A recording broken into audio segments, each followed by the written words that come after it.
हमारे स्वर्गीय पिता, हम आपका धन्यवाद करते हैं। एक बार फिर आपने हमें मौका दिया प्रभु इस रात्रि पहर में आपके चरणों में आ सके। प्रार्थना करते हैं पिता, आपका आत्मा इस सभा का संचालन करे प्रभु, और हम एक एक से बात करें। आपका वचन हमारे हाथ में है प्रभु। विनती करते हैं आप हमें सिखाएं, ताकि हम एक एक का चाल चलन, हम एक एक का जीवन प्रभु आपके वचन के अनुरूप हो जाए। प्रभु आप मदद करें। सब महिमा आपको देते हैं, यीशु मसीह के पवित्र नाम में मांगते हैं, आमीन। आमीन। पिछली बार जो हम वचन सीख रहे थे, हमने देखा था कि यीशु मसीह के विषय में लिखा है कि जो पाप से अज्ञात था उसे हमारे लिए पाप ठहराया गया, ताकि हम उसमें होकर परमेश्वर की धार्मिकता बन जाएं। हमने देखा था कि यीशु मसीह पाप से अज्ञात कैसे है, और उसमें यीशु मसीह का जन्म, और दूसरी बात यीशु मसीह का पूरा जीवन, जिसमें एक भी पाप यीशु मसीह ने नहीं किया। एक भी काम ऐसा नहीं किया जिससे मालूम होता हो कि वो पापी है। यानी अपने चाल चलन से, अपने जीवन से और अपने जन्म से, दोनों ही तरीके से यीशु क्या है, पाप से अज्ञात। और दूसरी बात हमने देखी थी कि जब उसका ट्रायल किया गया, यानी जब उस पर मुकदमा चलाया गया, पहले धार्मिक मुकदमा चलाया गया और फिर सरकारी यानी राजनीतिक मुकदमा चलाया गया, और इन मुकदमों में कोई भी उस पर दोष नहीं लगा सका। किसी को उसके अंदर कोई भी दोष नहीं मिला, निंदा करने लायक या मार खाने लायक या जान से मारने के लायक एक भी पाप उसके अंदर नहीं मिला। एक भी ऐसी बात नहीं मिली जिससे उसे दोषी ठहराया जा सके। परंतु फिर भी हम देखते हैं कि यीशु मसीह हमारे कारण क्रूस पर बलिदान हो गया। और उससे पहले हम थोड़ा पहले आए, जब यीशु मसीह अपनी सेवकाई शुरू करते हैं, यूहन्ना के पास आते हैं, यूहन्ना बपतिस्मा दाता के पास। आइए हम उस घटना में थोड़ा जाएंगे। आज हम देखेंगे कि यीशु मसीह बपतिस्मा ले रहे हैं। यीशु मसीह ने बपतिस्मा क्यों लिया? क्या जरूरत थी यीशु मसीह को बपतिस्मा लेने की? आइए हम उसके लिए पढ़ेंगे मत्ती 3 अध्याय, उसका 13 वचन से पढ़ेंगे हम। मत्ती 3 अध्याय उसका 13 वचन से।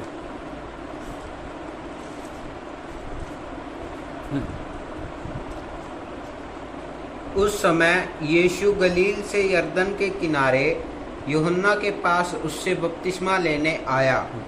परंतु यूहन्ना यह कहकर उसे रोकने लगा, मुझे तो तेरे हाथ से बपतिस्मा लेने की आवश्यकता है और तू मेरे पास आया है।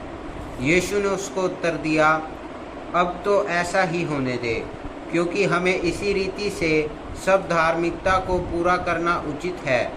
तब उसने उसकी बात मान ली। हाँ, इधर हम देखते हैं कि यीशु मसीह बपतिस्मा लेने के लिए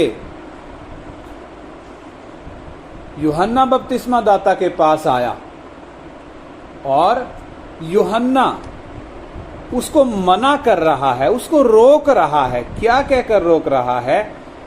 इधर लिखा 14 वचन में, परंतु यूहन्ना यह कहकर उसे रोकने लगा कि मुझे तेरे हाथ से बपतिस्मा लेने की आवश्यकता है और तू मेरे पास आया है।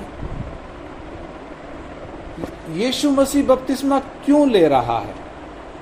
अगर बपतिस्मा उसका मोटा सा अर्थ हम देखें, बपतिस्मा क्यों एक व्यक्ति लेता है, उसके पीछे का कारण क्या है? बपतिस्मा के द्वारा एक व्यक्ति ये ऐलान करता है कि मैं पापी हूं और परमेश्वर धर्मी है, पवित्र है, परंतु मैं पापी हूं। यानी एक व्यक्ति अपने पाप का अंगीकार करके पानी में डूबता है। परंतु यहां हम देखते हैं यीशु मसीह ये पानी में क्यों डूब रहा है, ये बपतिस्मा लेने क्यों आया है, जबकि हम पिछले सेशनों में सीखते आए हैं यीशु मसीह तो निर्दोष है, वो तो निष्पाप है, उसके अंदर तो कोई दोष है ही नहीं। और यहाँ यूहन्ना जो उसको रोक रहा है, ये क्यों रोक रहा है? क्योंकि यूहन्ना ये व्यवस्था की छाया है। यूहन्ना बपतिस्मा दाता ये व्यवस्था की छाया है। और व्यवस्था को यदि हम देखें, इस्राएल को दी गई व्यवस्था 613 नियम उसमें थे, और जिनमें से हर एक नियम का पालन करना हर इस्राएली के लिए अनिवार्य था।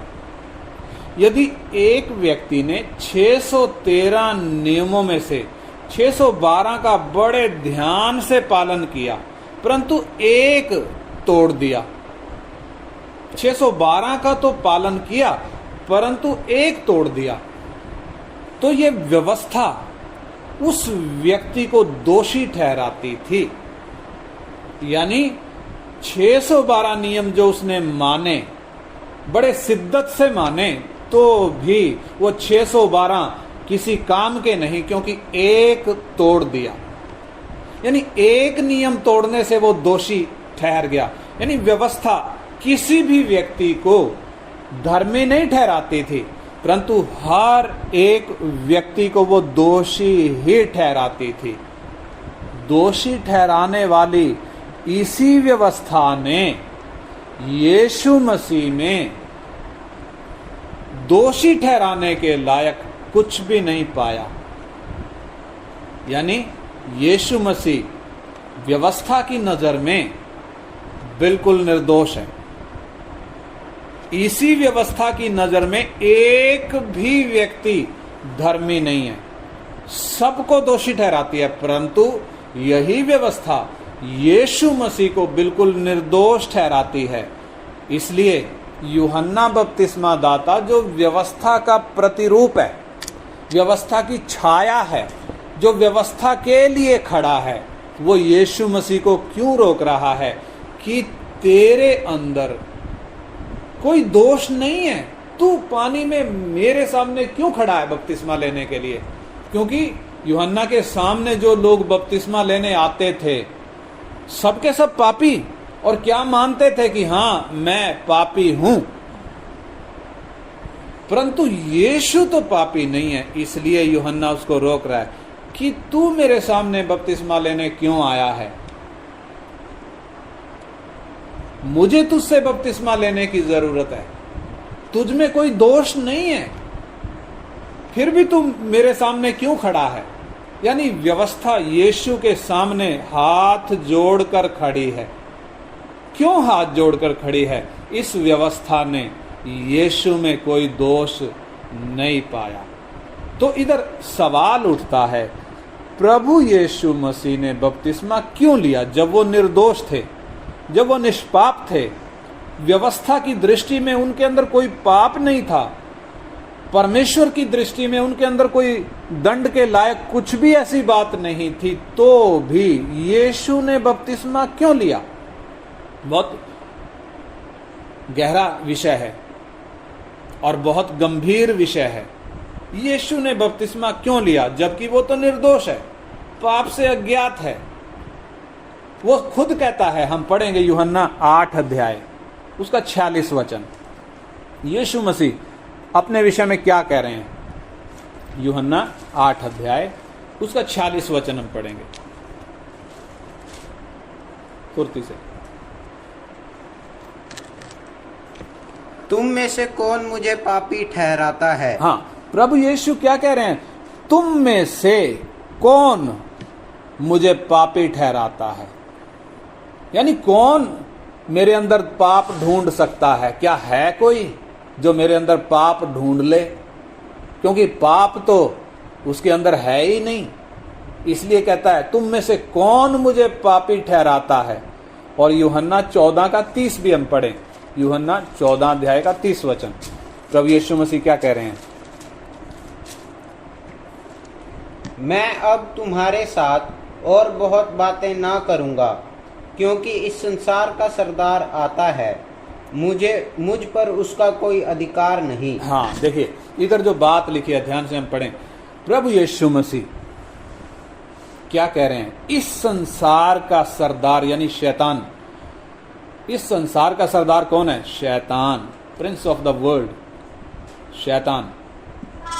इस संसार का सरदार आता है और मुझ में उसका कुछ नहीं।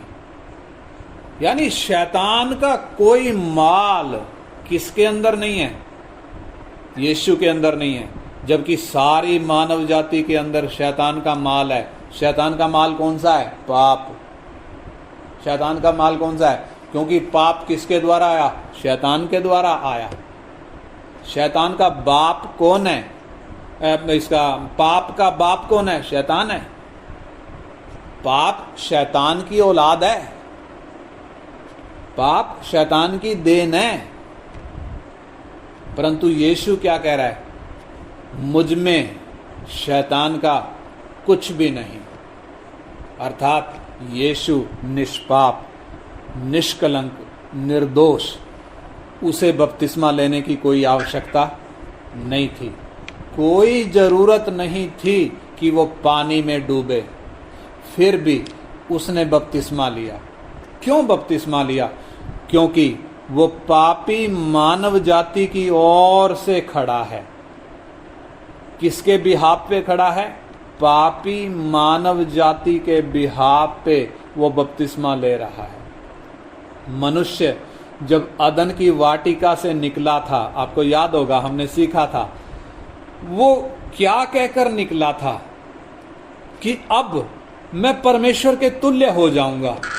शैतान यही तो विचार उसके मन में लेकर आया था कि जिस दिन तुम वो फल खाओगे उसी दिन तुम परमेश्वर के तुल्य हो जाओगे, तुम्हारी आंख खुल जाएंगी। और हम देखते हैं इंसान ने वो बात मान ली, परमेश्वर पर शक किया और वो शैतान की बात मान ली, और क्या कहकर अदन की वाटिका से निकला कि अब मैं परमेश्वर के तुल्य बनूंगा। इसलिए आज तक भी मनुष्य पापी होते हुए भी ये मानने को बिल्कुल भी तैयार नहीं है कि मैं पापी हूं। इंसान जो पापी है परंतु मानने को तैयार नहीं है कि मैं पापी हूं। ना तो वो ये मानने को तैयार है कि परमेश्वर पवित्र है, ना वो ये मानने को तैयार है कि मैं पापी हूं। जब तक इंसान ये मानेगा नहीं कि मैं पापी हूं, तब तक परमेश्वर उसे पाप से छुड़ाए कैसे? परमेश्वर ने व्यक्ति को पाप से छुड़ाना है तो उस व्यक्ति ने क्या करना है? अपना पाप मानना पड़ेगा। परंतु इंसान मानने को तैयार नहीं है। क्यों तैयार नहीं है? क्योंकि वो अपने आप को ही क्या समझता है? मैं परमेश्वर के तुल्य बनूंगा। और जब इंसान मानने को तैयार नहीं है कि मैं पापी हूं, तब स्वर्ग का परमेश्वर मनुष्य का शरीर धारण करके इस धरती पर आया, जिसको हम यीशु कहकर पुकारते हैं। परमेश्वर की सारी धार्मिकता को पूरा करने के लिए उसने मानव जाति की ओर से स्वीकार किया। क्या स्वीकार किया? कि हाँ, हे पिता, हम पापी हैं। यीशु पापी नहीं है, परंतु मानव जाति के बिहाफ पे, किसके? इंसान के साइड आकर बोल रहा है, इंसान की तरफ आकर बोल रहा है कि हाँ, मैं पापी हूं और मरने के योग्य हूं। पाप से अज्ञात होकर भी यीशु मानव जाति का पाप मानकर बपतिस्मा ले रहा है। हम वचन पढ़ रहे थे मत्ती उसका 3:15 पढ़े हम। जब यूहन्ना यीशु को रोक रहा है कि मुझे तेरे हाथ से बपतिस्मा लेने की आवश्यकता है और तू मेरे पास आया है, तब यीशु क्या जवाब देते हैं? यीशु ने उसको यह उत्तर दिया, अब तो ऐसा ही होने दे, क्योंकि हमें इसी रीति से सब धार्मिकता को पूरा करना उचित है। तब उसने उसकी बात मान ली। हाँ, इधर यीशु क्या कह रहे हैं कि इसी रीति से हमें परमेश्वर की सब धार्मिकता को पूरा करना उचित है। यानी परमेश्वर की धार्मिकता पूरी कब होगी? जब इंसान मानेगा कि मैं पापी हूं, परमेश्वर पवित्र है और मैं पापी हूं। जब इंसान मानेगा तभी है परमेश्वर इस पापी इंसान को पाप से छुटकारा दे। जब तक नहीं मानेगा, छुटकारा मिलने का कोई चांस है ही नहीं। इसलिए यीशु कह रहा है, अब तो ऐसा ही होने दे, क्योंकि इसी रीति से हमें सब धार्मिकता को पूरा करना है। यानी यीशु मसीह जो पाप से अज्ञात है, निष्पाप, निष्कलंक और पवित्र है, जिसको पाप ने छुआ तक नहीं है, इंसान की तरफ आकर इंसान का पाप मानकर बपतिस्मा ले रहा है। उसे बपतिस्मा लेने की जरूरत नहीं थी, परंतु वह क्यों बपतिस्मा लिया? हमारा पाप मानकर, मानव जाति का पाप मानकर उसने बपतिस्मा लिया, और बपतिस्मा के द्वारा वो बलिदान होने के लिए तैयार हो रहा है, क्योंकि तभी परमेश्वर की धार्मिकता पूरी होगी जब पाप के लिए मेमना बलिदान होगा। जब पाप के लिए जब पूरी कीमत दी जाएगी, तब परमेश्वर की धार्मिकता पूरी होगी। परमेश्वर की धार्मिकता कब पूरी होगी?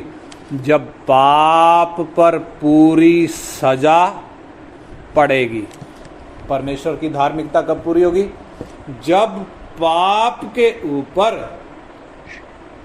परमेश्वर का क्रोध पड़ेगा। यानी यदि मैं पापी हूं तो मेरे ऊपर क्या पड़ना है? परमेश्वर का क्रोध पड़ना है, परमेश्वर का दंड पड़ना है। तभी परमेश्वर का न्याय पूरा होगा, तभी परमेश्वर की धार्मिकता पूरी होगी। और यीशु ने परमेश्वर की धार्मिकता पूरी करी कैसे? मेमना बनकर। क्या करके? मेमना बनकर। वो बपतिस्मा लेकर क्या कर रहा है? वो मेमना बन रहा है, बलिदान होने वाला मेमना, घात होने वाला मेमना के रूप में वो तैयार हो रहा है, ताकि परमेश्वर का दंड उसके ऊपर पड़े, परमेश्वर का कोप, परमेश्वर का न्याय उसके ऊपर पड़े, और परमेश्वर की धार्मिकता पूरी हो जाए, परमेश्वर का न्याय पूरा हो जाए। ये दंड किस पर पड़ना था? यीशु पर नहीं। यह दंड हम पापियों पर पड़ना था, लेकिन हम मानने को तैयार नहीं थे कि हम पापी हैं। इसलिए स्वर्ग का परमेश्वर इस धरती पर इंसान का शरीर लेकर आया और क्या कह रहा है? हाँ, हे पिता, हम पापी हैं। यीशु पापी नहीं है, परंतु मानव जाति के साइड में खड़ा होकर इंसान का पाप मान रहा है, और मेमना, घात होने वाला, बलिदान होने वाला मेमना वो तैयार हो रहा है, ताकि परमेश्वर के न्याय को पूरा करे, ताकि उसके ऊपर परमेश्वर का न्याय, परमेश्वर की धार्मिकता पूरी हो जाए। यदि वो बपतिस्मा ना लेता, यीशु मसीह यदि बपतिस्मा ना लेता, तो कोई भी उसे मार नहीं सकता था, कोई भी उसे दोषी ठहरा नहीं सकता था, क्योंकि वो निर्दोष है। उसको क्रूस पर टांगा क्यों गया? क्यों टांगा गया? क्योंकि उसने इंसान का पाप अपने ऊपर लिया। वो हमारे पापों के कारण क्रूस पर लटका। उसने क्रूस की मृत्यु क्यों सही? उसने कोड़े क्यों खाए? हम पापियों का पाप अपने ऊपर लेने के कारण। और इस रीति से उसने परमेश्वर की धार्मिकता को पूरा किया है। परमेश्वर के न्याय को सेटिस्फाई किया है, परमेश्वर के न्याय को पूरा किया है। यदि वो बपतिस्मा ना लेता तो उसे कोई दोषी नहीं ठहरा सकता था, उसे मौत की सजा नहीं दी जा सकती थी। और ऐसी परिस्थिति में मनुष्य का पाप से छूटना और मनुष्य का परमेश्वर से मेल होना संभव नहीं था। यानी हमें पाप से छुड़ाने के लिए और हमारा मेल परमेश्वर से कराने के लिए यीशु ने परमेश्वर की धार्मिकता को पूरा किया। यीशु ने हमारा पाप लेकर, उसने बपतिस्मा लेकर वो तैयार हुआ किसके लिए? घात होने वाला मेमना के तौर पर, बलिदान होने वाले मेमने के तौर पर वो तैयार हुआ। बपतिस्मा लेने के द्वारा यीशु मसीह अपने आप को इस्राएल पर प्रकट कर रहा है। हम उसके लिए यूहन्ना 1 अध्याय उसका 31 वचन पढ़ें। यूहन्ना 1 अध्याय 31 वचन, यूहन्ना 1 का 31। मैं तो उसे पहचानता न था, परंतु इसलिए मैं जल से बपतिस्मा देता हुआ आया कि वह इज़राइल पर प्रकट हो जाए। हाँ, यूहन्ना बपतिस्मा दाता बोल रहा है। क्या बोल रहा है? दोबारा पढ़ें। मैं तो उसे पहचानता न था। हाँ, यानी यीशु मसीह को मैं तो पहचानता नहीं था। यूहन्ना बपतिस्मा दाता कह रहे हैं मैं तो पहचानता नहीं था, परंतु इसलिए मैं जल से बपतिस्मा देता हुआ आया कि वह इज़राइल पर प्रकट हो जाए। इस्राएल पर अभिषिक्त मसीहा ने प्रकट होना है तो उसके लिए क्या जरूरी था? बपतिस्मा। यीशु बपतिस्मा लेकर इस्राएल पर क्या हो रहा है? मसीहा के तौर पर प्रकट हो रहा है। और यूहन्ना के द्वारा यीशु मसीह बपतिस्मा लेकर ये घोषणा कर रहा है कि यूहन्ना का बपतिस्मा स्वर्ग के द्वारा नियुक्त है। एक घटना हम पढ़ते हैं लूका 20 अध्याय उसका 3 से 7 वचन हम पढ़ें। लूका 20 अध्याय उसका 3 से 7 वचन। जब यीशु मसीह के पास फरीसी शास्त्री आए, यहूदी आए और सवाल करने लगे कि तू किस अधिकार से ये काम कर रहा है, तब यीशु मसीह जवाब में उनको यूहन्ना के बारे में पूछता है। क्या पूछ रहा है? हम पढ़ें लूका 20 अध्याय 3 से 7 वचन। उसने उनको उत्तर दिया, मैं भी तुमसे एक बात पूछता हूँ, मुझे बताओ, यूहन्ना का बपतिस्मा स्वर्ग की ओर से था या मनुष्यों की ओर से था? यीशु सवाल पूछ रहा है कि यूहन्ना का बपतिस्मा किसकी ओर से था? स्वर्ग ने यूहन्ना को नियुक्त किया था या यूहन्ना अपनी मर्जी से बपतिस्मा देता हुआ आया है? हाँ। तब वे आपस में कहने लगे, हाँ। यदि हम कहें स्वर्ग की ओर से तो वह कहेगा, फिर तुमने उसकी प्रतीति क्यों ना की? हाँ, उसका विश्वास क्यों नहीं किया? और यदि हम कहें मनुष्य की ओर से तो सब लोग हम पर पथराव करेंगे, क्योंकि वे सचमुच जानते हैं कि यूहन्ना भविष्यद्वक्ता था। अतः उन्होंने उत्तर दिया, हम नहीं जानते कि वह किसकी ओर से था। हाँ, देखिए यीशु मसीह जो सवाल पूछ रहे हैं, यूहन्ना का बपतिस्मा किसकी ओर से था? स्वर्ग की ओर से था या मनुष्यों की ओर से था? वो क्या जवाब दें, क्योंकि उन्होंने तो बपतिस्मा लिया ही नहीं। अगर वो ये बोलें कि स्वर्ग की ओर से है तो उनके पास जवाब नहीं है, क्योंकि स्वर्ग की ओर से है, तुमने बपतिस्मा तो लिया ही नहीं। अगर वो ये कहें कि मनुष्य की ओर से है तो कैसे कहें, क्योंकि ये तो प्रमाणित है कि यूहन्ना एक भविष्यवक्ता था और कोई भी इस बात का इनकार कर नहीं सकता। इसलिए उन्होंने हाथ जोड़ दिए कि हमें नहीं पता। बपतिस्मा लेकर यीशु क्या प्रमाणित कर रहा है? यह यूहन्ना का बपतिस्मा स्वर्ग की ओर से है। यूहन्ना को स्वर्ग ने नियुक्त किया है किस काम के लिए? इधर बपतिस्मा देने के लिए। यानी यीशु ने क्यों बपतिस्मा लिया, हमने उस बात को देखा। सबसे पहली बात हमने क्या देखी? यीशु मसीह बपतिस्मा के द्वारा परमेश्वर की धार्मिकता को पूरा कर रहे हैं। यानी बलिदान होने वाला मेमना बलिदान होने के लिए तैयार हो रहा है ताकि परमेश्वर का न्याय पूरा हो जाए। उसको बपतिस्मा लेने की आवश्यकता नहीं थी क्योंकि वो निर्दोष, निष्पाप, निष्कलंक, पाप से अज्ञात था।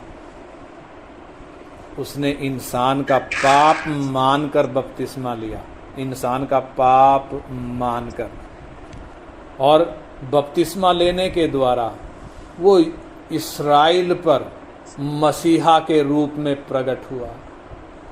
और बपतिस्मा लेने के द्वारा उसने यूहन्ना बपतिस्मा दाता के उस नियुक्ति को प्रमाणित किया कि ये स्वर्ग की ओर से नियुक्त किया गया है।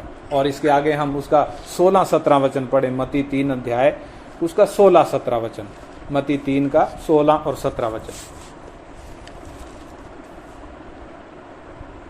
और यीशु बपतिस्मा लेकर तुरंत पानी में से ऊपर आया, और देखो उसके लिए आकाश खुल गया, और उसने परमेश्वर के आत्मा को कबूतर के समान उतरते और अपने ऊपर आते देखा।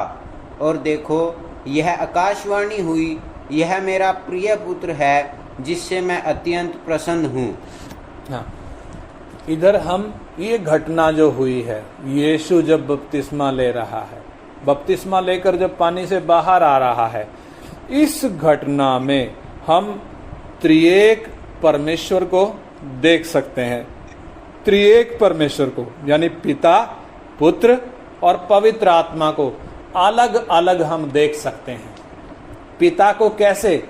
जो बोलता है कि ये मेरा प्रिय पुत्र है जिससे मैं अत्यंत प्रसन्न हूं।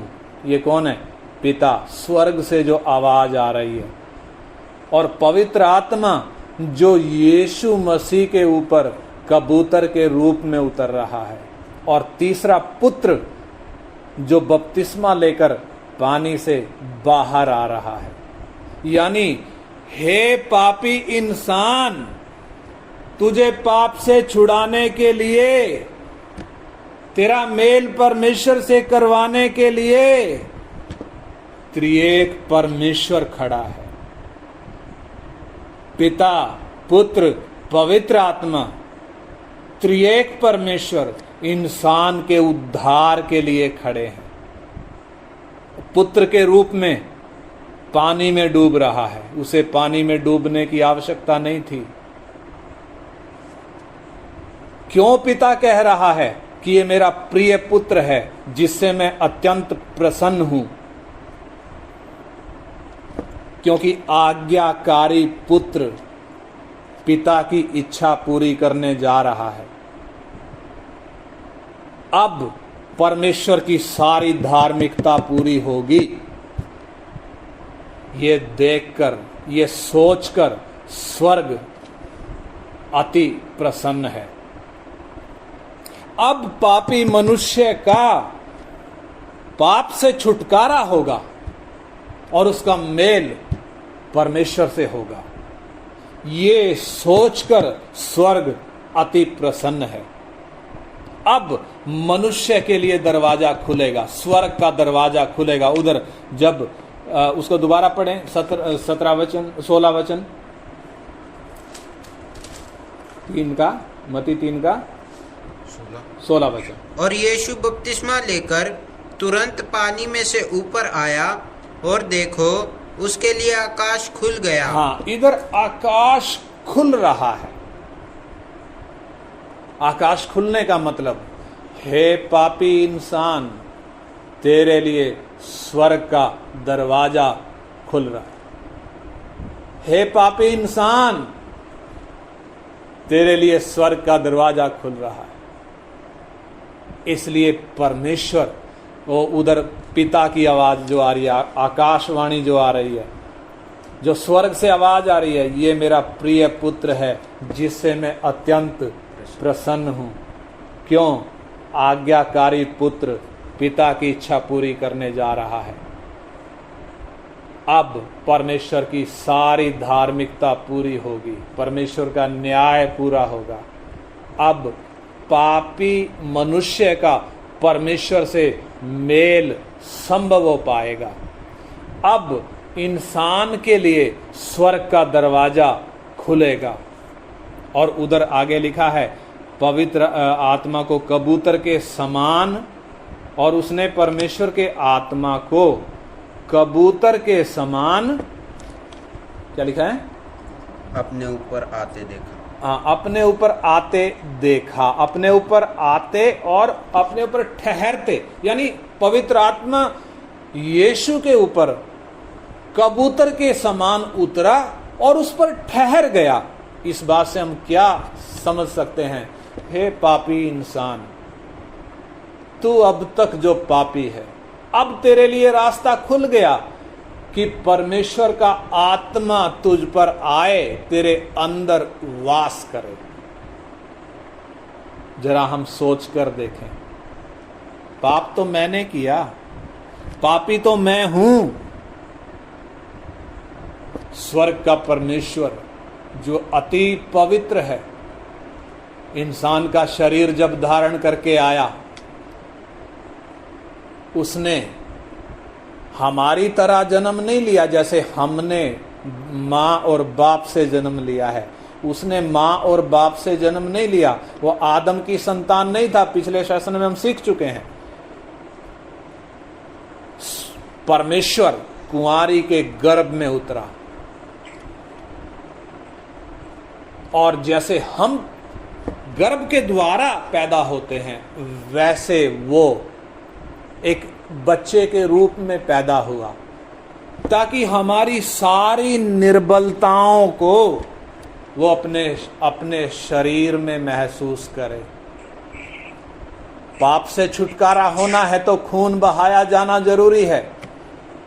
पवित्र परमेश्वर जो आत्मा है, उसमें खून हो नहीं सकता, इसलिए उसको शरीर धारण करना पड़ा। इसलिए उसने बपतिस्मा लिया, क्योंकि हम पापी थे। पापी मानव जाति पाप में पड़ी होने के कारण, अपना पाप मानने को कोई तैयार ना होने के कारण, पवित्र यीशु मनुष्य का पाप मानकर बपतिस्मा ले रहा है। इसलिए आइए हम जरा विचार करें, पाप तो मैंने किया था, पाप में पैदा तो मैं हुआ, लेकिन मेरे लिए एक धर्मी ने, मेरे लिए एक पवित्र और धर्मी ने, एक निर्दोष व्यक्ति ने मेरे लिए मौत सही, मेरे लिए मौत सही, हम एक एक के लिए मौत सही, ताकि हमारा मेल परमेश्वर से हो जाए, ताकि हम पाप की गुलामी से छुटकारा पा जाएं, ताकि हमारे लिए स्वर्ग का दरवाजा खुल जाए, ताकि परमेश्वर का आत्मा हमारे अंदर आकर वास करने लग जाए। जरा सोच कर देखें, कितनी बड़ी कीमत स्वर्ग ने हम पापियों के लिए चुकाई है, कितनी बड़ी कीमत चुकाई है।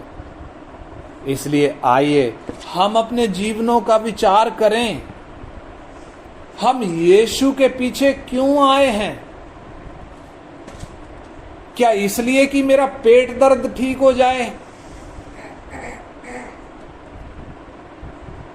क्या इसलिए कि मुझे नौकरी मिल जाए?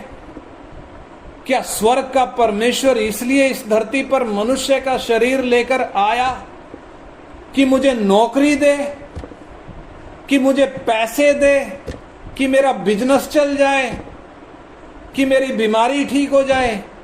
नहीं, वो इसलिए नहीं आया। वो इसलिए इस धरती पर आया ताकि मुझे पाप की गुलामी से छुटकारा दे सके, ताकि मेरा मेल परमेश्वर से करवा सके, ताकि मेरे लिए स्वर्ग का दरवाजा खोल सके, ताकि मुझे परमेश्वर का मंदिर बना सके, ताकि अनंत काल का जीवन मुझे दे सके। वो इसलिए इस धरती पर आया।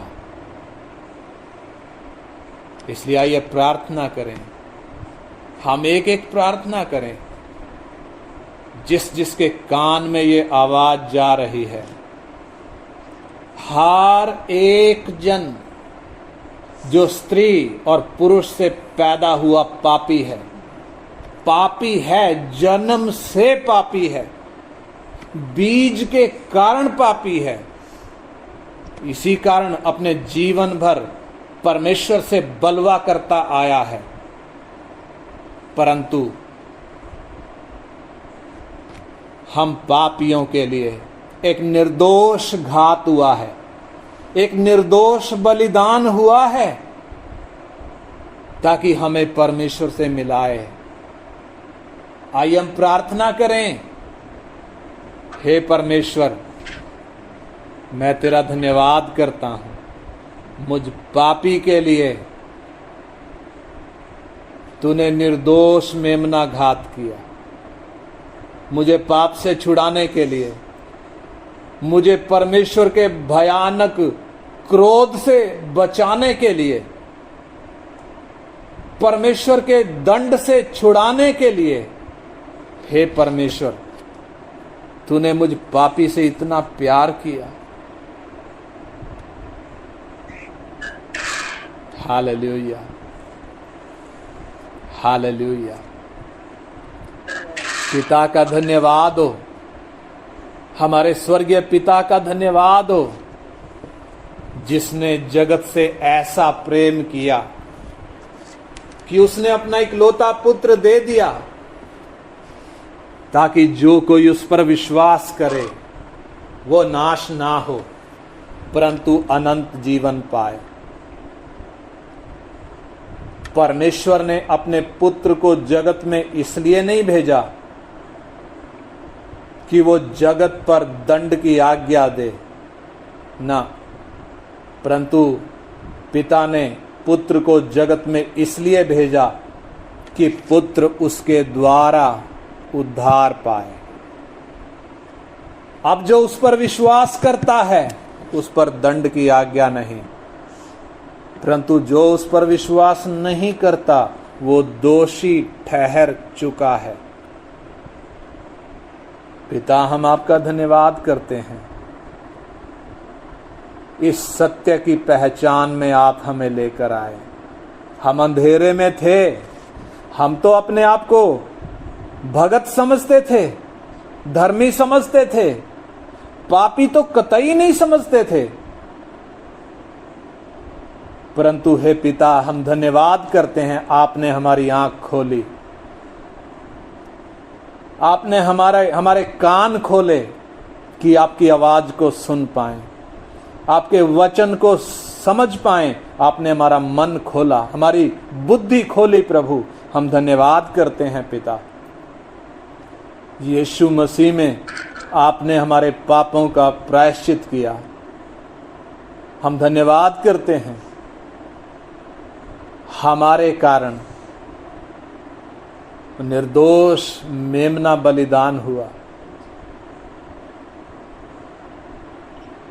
आपने हमें भारी कीमत देकर मोल खरीदा है। हम आपके हैं पिता, आपके चरणों में अपने जीवन अर्पण करते हैं। आपका आत्मा हम एक एक में कार्य करे, ताकि हमारे जीवनों में आपकी मर्जी पूरी हो जाए। प्रभु, उसके लिए हम अपने जीवन अर्पण करते हैं। सब महिमा आपको देते हैं पिता, यीशु मसीह के पवित्र नाम में मांगते हैं, आमीन।